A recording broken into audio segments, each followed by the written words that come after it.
Alright, if you think that your battery on your Casita is not doing so well and you just want to check it, a simple solution is to quickly turn on a light.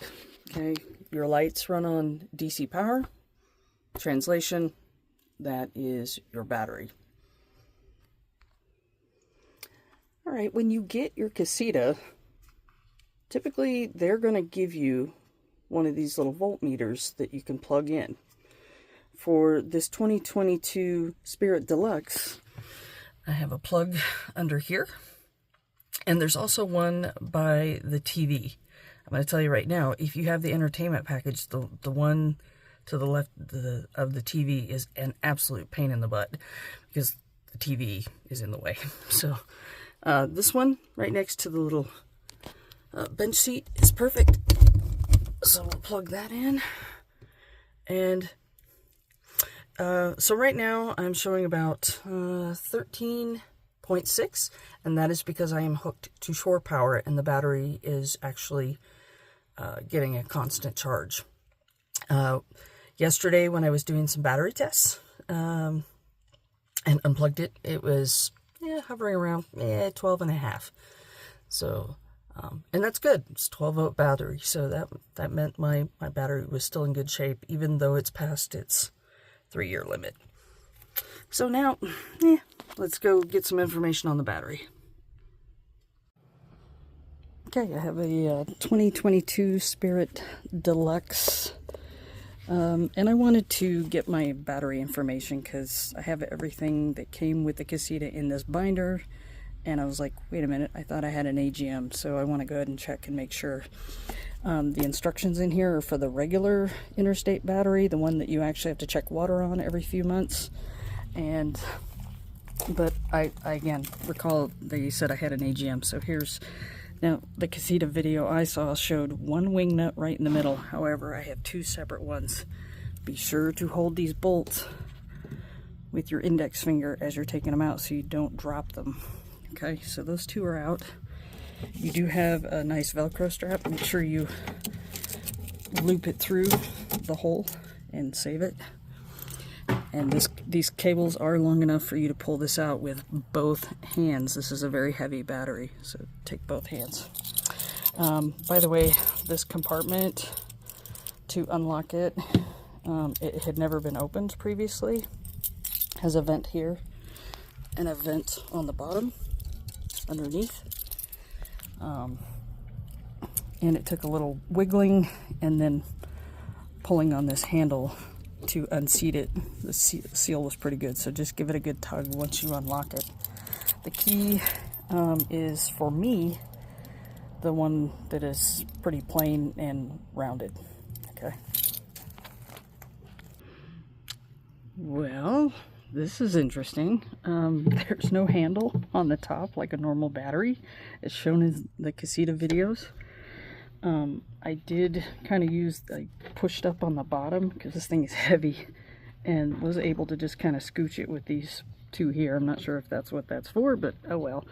And I can see that this post, when I pulled it, this was already, I was like, this is already damaged, and so is this little bit of seal here. So it looks like the post on this battery and where the height of the bracket is actually too high. So now I've got to try to get this out of here without more damage that was clearly done at the factory when they installed this. So maybe a little tilting, but you know, it's just me filming, so stand by for more drama. Whee!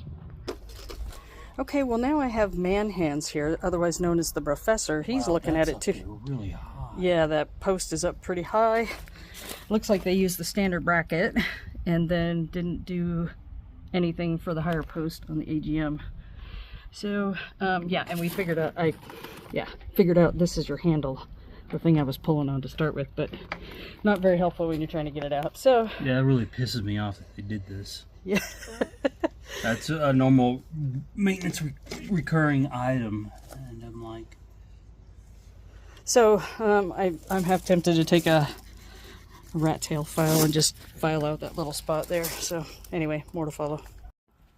All right, after watching a couple of videos, the posts are definitely too tall for the metal bracket underneath here on the AGM batteries for the Casitas.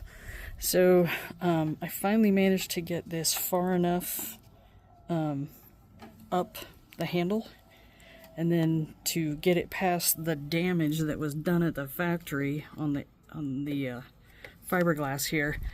I basically just had to kind of pull up on this and also push on the bottom, and then get some leverage to pull this battery. You can see you can pull it up like that to dip it just far enough to get that post underneath there. So, and my helper is with me here as usual, licking my leg just to make it fun.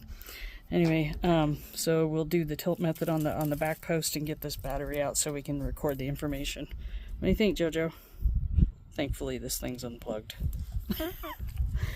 Thanks, bud. Okay, so it's out, and you'll notice that the color coding is a little interesting compared to what you might see on a vehicle. The cool part is they actually label them negative, negative, positive, to the positive side. Okay, and so this one is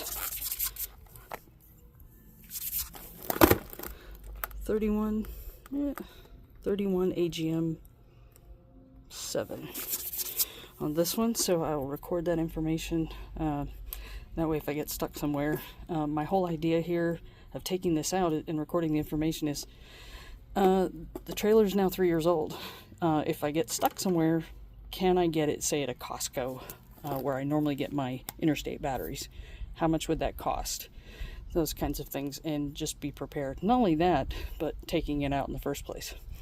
So as you can see, there's the bracket in the bottom. If you need to take that out, there are 2 nuts on the underside. You unscrew, and then you can pop this plate out. Basically, this design is really just a smidge too high for this AGM. But like I said, if you can wiggle the handle up and then pull it forward, and these are much heavier than your regular batteries, so make sure you're using a nice lifting technique standing on the side of the door here. Alright, and that's it. So I'll record the information and get this bad boy put back in. Thanks.